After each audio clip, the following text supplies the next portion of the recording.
Hello everyone, मैं विशाल महाजन आज आपको बताने वाला हूं कि इन बचे हुए दिन में जो 21 मई को हमारा सीयूटी के एग्जाम स्टार्ट होने वाले हैं, तो हमें इस एग्जाम की प्रिपरेशन कैसे करनी चाहिए मैथमेटिक्स के अंदर कि आप 100% तक मार्क्स ला सके। बहुत सारे बच्चों के दिमाग में बहुत सारे क्वेश्चन चल रहे हैं। क्या सर मुझे सीयूटी का फॉर्म फिल करना चाहिए? मैं तो जेई का स्टूडेंट हूं सर इस बार बोर्ड एग्जाम बहुत मुश्किल आया था, तो क्या मेरे को सीयूटी का फॉर्म फिल करना चाहिए? क्योंकि मैं तो जेई का भरने वाला था, तो क्या सीयूटी का लेवल भी इस बार इंक्रीज होगा? क्या मेरे को एनडीए करना चाहिए, उसके साथ साथ सीयूटी का फॉर्म फिल करना चाहिए कि नहीं करना चाहिए? देखो बेटा, जैसे कि आपको पता है इस बार एग्जाम थोड़ा मुश्किल आया था, चाहे फिजिक्स की बात करूं, केमिस्ट्री की बात करें कि मैथमेटिक्स की बात करें, इवन बायो की भी बात करें, तो इससे सीबीएसई ने एक बात क्लियर कर दी है कि इस बारी वो शायद जेई के लिए बहुत सारे बच्चों को क्वालिफाई नहीं होने देना चाहता, जो 75% का क्राइटेरिया बना हुआ है। तो अगर ऐसा कुछ प्रॉब्लम होती है जहां आपके मार्क्स कम आते हैं, तो आपके पास सीयूटी का ऐसा ऑप्शन है जिसमें 12th की कोई वेटेज मायने नहीं रखती, तो आपको सीयूटी का एग्जाम देना बहुत ज्यादा जरूरी हो जाता है। सर एनडीए अगर मुझे करना है, तो बेटा एनडीए का एग्जाम अभी आने वाला है। आप अगर अभी फॉर्म फिल करते हो और प्रिपरेशन करते हैं और अच्छी यूनिवर्सिटी में आपका एडमिशन हो जाता है, और कल को अगर आपका एनडीए में कोई सिलेक्शन नहीं हो पाता किसी भी कारण से, भगवान करे हो जाए, अगर नहीं होता तो आपके पास एक ऑप्शन रहता है कि हाँ मेरी एक सीट सिक्योर है, ऑलरेडी मैं अपनी पढ़ाई को कंटिन्यू कर रहा हूं। बात यह आती है कि सर हमें अब कैसे प्रिपरेशन करनी चाहिए, तो बहुत सारे क्वेश्चंस हमारे दिमाग में चल रहे हैं कि सर कौन सी बुक से करूं, जो 30% का सिलेबस है क्या पूरा आने वाला है, मतलब 30% जो डिलीट था, कितने पार्ट्स में पेपर आएगा। तो हमें ये सारी चीजें पता होनी चाहिए कि मेरा एग्जाम पैटर्न क्या है, मेरा सिलेबस क्या है, मुझे किस तरीके से प्रिपरेशन करनी है। तो आज की वीडियो में हम एक स्ट्रेटेजी बताने वाला हूं जिसको फॉलो करके आप एग्जाम में बहुत अच्छे मार्क्स ला सकते हैं। देखिए, एग्जाम पैटर्न के बारे में बात करें तो सबको पता है कि भैया एमसीक्यू रहने वाला है, पूरा का पूरा पेपर ऑब्जेक्टिव बेस रहने वाला है, ऑब्जेक्टिव क्वेश्चंस हमारे पास आएंगे, कंप्यूटर बेस होगा, जैसे जेई का पेपर होता है वैसे ही होने वाला है। हर क्वेश्चन को सही करने पे 5 मार्क्स मिलते हैं, एक क्वेश्चन को गलत करने पे -1 हो जाते हैं, लेकिन इसका इफेक्ट बहुत ज्यादा होता है। देखिए एग्जाम्पल से समझाता हूं। मेरे 120 मार्क्स बन रहे थे, मान के चल रहे हैं, जब तक मैं एक क्वेश्चन पे आया था। मैंने ये क्वेश्चन अगर सही करता तो मेरे 125 मार्क्स बनते। अगर मेरे 120 मार्क्स बन रहे थे और मैंने एक क्वेश्चन गलत कर दिया तो -1 चले गए, तो 119 बन गए। तो कितने मार्क्स का डिफरेंस आ गया? 6 मार्क्स का डिफरेंस मेरे पास आ जाता है।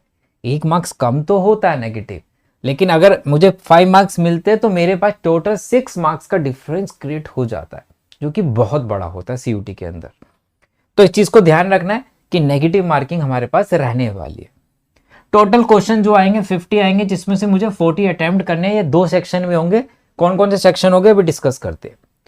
टोटल टाइमिंग रहने वाला है मैथमेटिक्स के अंदर 60 मिनट्स रहने वाला है, मतलब 90 सेकेंड, 1.5 मिनट मिलेगा एक क्वेश्चन करने के लिए। 40 क्वेश्चन, सिर्फ 90 सेकेंड, जिसके अंदर मुझे इंटीग्रेशन का भी क्वेश्चन हो सकता है, वो एप्लीकेशन ऑफ इंटीग्रेशन का भी हो सकता है, वो डेरिवेटिव का भी हो सकता है।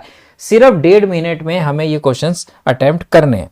सबसे पहले सिलेबस देख लेते हैं, हमारा सिलेबस क्या क्या रहने वाला है। जैसे मैंने बोला तो 2 सेक्शन में आएगा, section A and section B. Section A के अंदर मेरे पास कुछ टॉपिक्स दिए, सिर्फ इसमें 15 क्वेश्चन होंगे और 15 में कोई चॉइस नहीं होगी। सेक्शन बी में मेरे पास 35 क्वेश्चंस आएंगे, जिसमें मुझे 25 करने। इसमें मेरे पास 10 क्वेश्चन का ऑप्शन है कि मैं छोड़ सकता हूं। सर सेक्शन ए में क्या सिर्फ वही पार्ट है जो हमने पढ़ा हुआ है सीबीएसई में कि डिलीटेड है? बिल्कुल डिलीटेड भी है। देखो जरा ध्यान से देखेंगे, पहला है मैट्रिसेस डिटरमिनेंट पढ़ा हुआ है। कैलकुलस के अंदर देखे तो टेंजेंट नॉर्मल आ गई, 6.3 डिलीट थी, बाकी आपने पढ़ा हुआ है। डेफिनेट इंटीग्रेशन भी है, इनडेफिनेट भी है। यहां की बात करो तो डिफरेंशियल है, डिफरेंशियल में सिर्फ वेरिएबल सेपरेबल है। और प्रोबेबिलिटी के अगर हम बारे में बात करें तो यहां पे प्रोबेबिलिटी डिस्ट्रीब्यूशन तो है, लेकिन बाइनोमियल डिस्ट्रीब्यूशन का क्वेश्चन आने के ज्यादा चांस रहते हैं किसी भी एग्जाम में, जो कि डिलीट था। ठीक है, तो बाइनोमियल डिस्ट्रीब्यूशन भी पढ़ना है आपको, लीनियर प्रोग्रामिंग पूरा पढ़ना है। ये था सेक्शन ए का सिलेबस। सेक्शन बी के बारे में बात करूं, B1 जिसे हम बोलते हैं, इसके अंदर भैया सोचने की कोई जरूरत नहीं है। एनसीईआरटी के पहले पेज से लेके एनसीईआरटी के लास्ट पेज तक सब आने वाला है। चाहे डिलीटेड था चाहे नहीं था, जो एनसीईआरटी के अंदर टॉपिक दिया हुआ है वो सारा का सारा यहाँ लिखा हुआ है। मतलब 100% आपको एनसीईआरटी का सिलेबस करना है, 100%, कोई ऑप्शन ही नहीं है आपके पास सेक्शन बी में। हाँ 35 आएंगे, 25 आपको अटेम्प्ट करने हैं। अब बात ये आती है कि सर बेस्ट बुक कौन सी रहेगी जिसको प्रिपरेशन करके मैं अच्छे मार्क्स ला सकूं और एक अच्छी यूनिवर्सिटी में एडमिशन ले सकूं। देखो यहाँ पे कोई भी बुक मार्केट के अंदर आप सीयूटी के नाम से लेने जाएंगे तो आपको कोई भी बुक नहीं मिलने वाली। बुक्स तो मिलेगी, लेकिन अगर आप उसको परचेज करके पढ़ना स्टार्ट करेंगे तो आपको लगेगा भाई इनमें तो कुछ है ही नहीं। तो बेस्ट बुक में अभी सिर्फ मैं आपको एनसीईआरटी और एनसीईआरटी एग्जाम्पलर बोलना चाहूंगा। एनसीईआरटी तो आपने ऑलरेडी पढ़ रखी है और इसी में मुझे लगता भी नहीं इस लेवल के क्वेश्चंस आएंगे इस बारी। क्यों? क्योंकि जिस हिसाब से बोर्ड का पेपर आया है तो उसने हिंट दे दिया है कि शायद इस बारी सीयूटी का एग्जाम भी मुश्किल बनने वाला है। ठीक है, तो एनसीईआरटी या एनसीईआरटी एग्जाम्पलर के एमसीक्यू लगा सकते हैं आप। और कहां से कर सकते हैं सर? है क्योंकि प्रैक्टिस तो चाहिए, एनसीईआरटी तो कर रखी है। ज्यादा क्वेश्चन चाहिए तो बेटा मार्केट के अंदर कोई भी ऐसी बुक नहीं है। और यहाँ पे मैंने आपको बता दिया कि 70-30 तो भैया खत्म हो गया, हमें तो 100% ही करना है एनसीईआरटी में से सिलेबस। एनसीईआरटी सिर्फ हमें क्या बताएगी कि कौन कौन से टॉपिक करने हैं। ये बहुत जरूरी है, पॉइंट ध्यान से देना, क्योंकि जहां हमें मटेरियल ढूंढते हैं ना मार्केट के अंदर, जैसे कोई बच्चा ऑनलाइन ढूंढता है कि इंटीग्रेशन क्वेश्चन फॉर सीयूटी, तो इंटीग्रेशन का क्वेश्चन तो खुल जाता है, देखने में भी लगता है इंटीग्रेशन का क्वेश्चन, एक्चुअल में वो जेई एडवांस का क्वेश्चन भी हो सकता है। तो ये गलती बिल्कुल मत करे, फिर आप सोचेंगे ओ भाई साहब इतना मुश्किल क्वेश्चन है, ऐसा क्वेश्चन तो मैंने कभी देखा ही नहीं। जेई एडवांस या जेई मेन और सीयूटी में डिफरेंस रहता है लेवल में, ये आपको मानना पड़ेगा कि सीयूटी का लेवल इतना मुश्किल नहीं होता है। इसलिए इस गवर्नमेंट ने ये ऑप्शन दिया है हमें कि हम सीयूटी का एग्जाम दे सकते हैं जो जेई का एग्जाम नहीं दे पाते, जब क्रैक नहीं कर पाते। तो क्या करें? देखिए बहुत सारे हमारी already special classes, free classes चल रही है, इनका लिंक भी मैं डिस्क्रिप्शन में डाल दूं अपने प्रोफाइल का, वहां पे आप मुझे फॉलो कर लेना। वहां पे मैं बहुत सारे फ्री में क्लास ले रहा हूं। ऑलरेडी यूट्यूब पे क्लासेस चल रही है, आप यूट्यूब पे पढ़ सकते हो हमसे, जहां पे मैं कॉन्सेप्ट समझा रहा हूं, एमसीक्यू समझा रहा हूं, स्पेशल क्लासेस चल रही है जो कि बिल्कुल फ्री ऑफ कॉस्ट है। सबसे बेस्ट तरीका यही है कि पहले तो बेटा फटाफट टॉपिक्स को खत्म करो जो डिलीट टॉपिक थे, डेली रिवीजन करो जो पुराने थे, एमसीक्यू ज्यादा से ज्यादा करो, ज्यादा से ज्यादा मॉक टेस्ट देने हैं। और हां,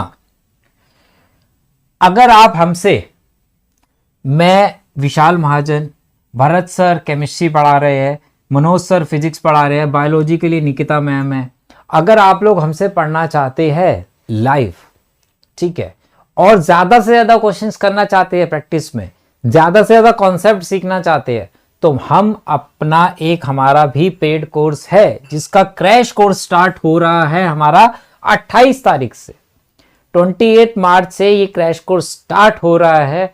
आप इसका लिंक डिस्क्रिप्शन में दे रखा है, आप वहां जाके इसको परचेज कर सकते हैं और लाइव क्लास में हमसे पढ़ के इस 1.5 महीने में अपने सिलेबस को कंप्लीट कर सकते हैं और सीयूटी को क्रैक कर सकते हैं। आप चाहे इसको पेड लीजिए, फ्री की क्लासेस भी ऑलरेडी हमारी चल रही है, आप फ्री पढ़ना चाहे या यूट्यूब पे पढ़ना है वो भी पढ़ सकते हैं, और पेड पढ़ के भी आप हमारे साथ जुड़ सकते हैं। ठीक है, तो कोई भी डाउट हो आप कमेंट करके हमसे पूछ सकते हैं मेरे से। तो आपको सबसे पहले जानना है अपना सिलेबस और फटाफट तैयारी स्टार्ट कर दीजिए, टाइम बिल्कुल नहीं बचा है आपके पास, क्योंकि सिलेबस बहुत सारा है, बहुत टाइम तो उसी पार्ट में निकल जाएगा जो डिलीट है, कभी पढ़ा ही नहीं, तो उसको पढ़ना भी है, पिछला रिवीजन भी करना है। तो सारा का सारा हम इस बैच में रिवाइज कराने वाले हैं और नया कोर्स कराने वाले हैं। ठीक है बेटा, मिलते हैं नेक्स्ट क्लास में, बाय बाय, टेक केयर।